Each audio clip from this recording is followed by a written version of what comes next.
त्याने मी या निमित्तानं आवाहन करतो की साधारणतः हवामान विभागाच्या अंदाजानुसार साधारणतः 12 जून ते 15 जून पर्यंत अजून पाऊस थोडा कमी दिसतोय आणि कामही पाऊस पडण्याची शक्यता असल्यामुळं माझी शेतकरी बांधवांना एक विनंती, कालच मुख्यमंत्री साहेबांनी सांगितलेलं की पेरणी जास्त घाई करू नये आणि 15 जून नंतर पावसाचा अंदाज घेऊन खरं तर शेतकऱ्यांनी पेरणी करावी.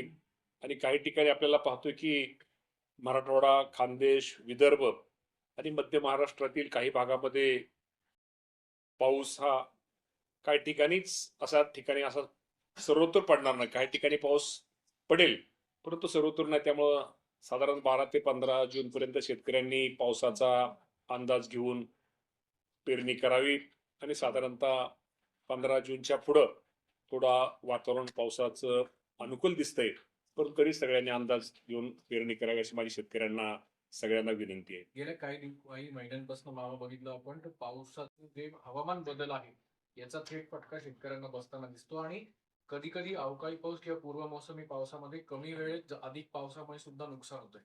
याच्यासाठी काय उपाययोजना सरकार म्हणून आपण करतो? खरं तर आपल्या सगळ्यांना माहिती आहे की मे महिन्यामध्ये आणि आता जून, आज 8 तारीख आहे. या मे आणि जून मध्ये आता ह्या आठवड्यामध्ये काही ठिकाणी वादळी वाऱ्यासकट पाऊस झाला, काही ठिकाणी गारपीट झाली आणि त्यामुळं शेतीचं खूप मोठं नुकसान हे काही जिल्ह्यामध्ये राज्यामध्ये झालं. त्यामध्ये जळगाव, अमरावती, बुलढाणा, सोलापूर व अकोला जिल्ह्यामध्ये सर्वात जास्त नुकसान हे शेतीच्या पिकांचं झालेलं आहे. जळगावमध्ये केळीच्या पिकाचं खूप मोठ्या प्रमाणामध्ये नुकसान झालेलं आहे. गहू, मका, हरभरा, आंबा, ज्वारी, टरबूज, भाजीपाला, कलिंगड, डाळिंब, कांदा, संत्रा या पिकांचं खूप मोठ्या प्रमाणामध्ये नुकसान झालेलं आहे. साधारणतः राज्याचा जर विचार केला तर त्याचा फटका 24 जिल्ह्याला याचा फटका बसलेला आहे. आणि प्राथमिक अंदाजानुसार जर साधारणतः एकरामध्ये, हेक्टरमध्ये म्हणलं तर 56 लाख हेक्टर आणि एकरामध्ये म्हणलं तर जवळजवळ 1,40,000 एकराचं राज्यामध्ये माझ्या शेतकऱ्यांचं नुकसान झालेलं आहे. आणि ह्या नुकसान झालेल्याच्या बाबतीमध्ये राज्याचे मुख्यमंत्री, दोन्ही उपमुख्यमंत्री यांनी, आम्ही सर्वांनी सूचना दिलेल्या आहेत. कलेक्टरला सूचना दिलेल्या आहेत, कृषी अधिकारी सूचना दिलेल्या आहेत.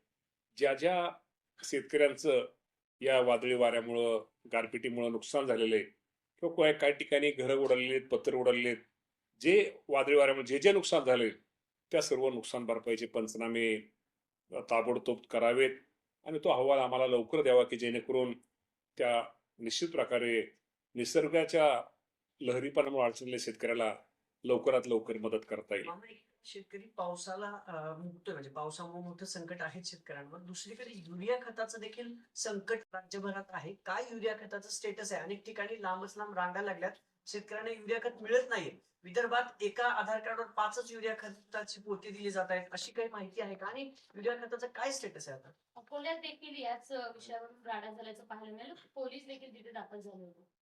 या बाबतीमध्ये आपल्याला माहिती आहे की केंद्राने जे आपलं आवंटन मंजूर केलेलं आहे त्याच्याप्रमाणे पहिल्यांदा आपल्याकडे स्टॉक आहे. अजूनही आपल्याकडे असं अजूनही तसं की नाही, परंतु निश्चित प्रकारे ह्या वर्षी आपल्या सर्वांना माहिती आहे की जे युद्ध चालू आहे, युद्धजन्य परिस्थिती, त्यामुळं निश्चित प्रकारे थोडं संकट आहे.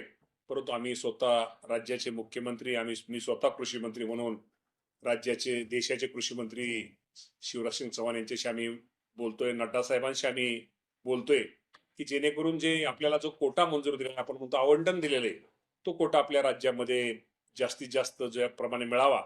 जरी अडचण असली तर निश्चित प्रकारे या बाबतीमध्ये शेतकऱ्यांना मदत करतात, कसं करणं गरजेचं आहे या बाबतीमध्ये करण्याचा प्रयत्न आम्ही निश्चित प्रकारे करतोय. आणि आपण ज्या भागातला आता उल्लेख केला त्या बाबतीमध्ये निश्चित प्रकारे या बाबतीमध्ये शेतकऱ्याला अडचण येणार नाही याची आम्ही खबरदारी निश्चित प्रकारे घेऊ.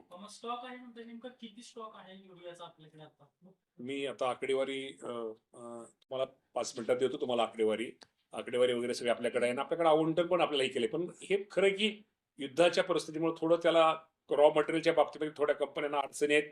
पण शेवटी अडचणीतनं निश्चित प्रकारे आपण एक होता. एक तर आपल्याला माहिती आहे की पेरणी उशिरा होणार आहे, शेतकरी थोडी घाई करतायत. उद्या त्यांचं म्हणणं आहे की उद्या जसं पेट्रोल डिझेलला झालं की पेट्रोल डिझेलचं शॉर्टेज असं की उद्या युरिया खत मिळणार नाही त्यामुळे ते हे करतायत परंतु निश्चित प्रकारे शेतकरी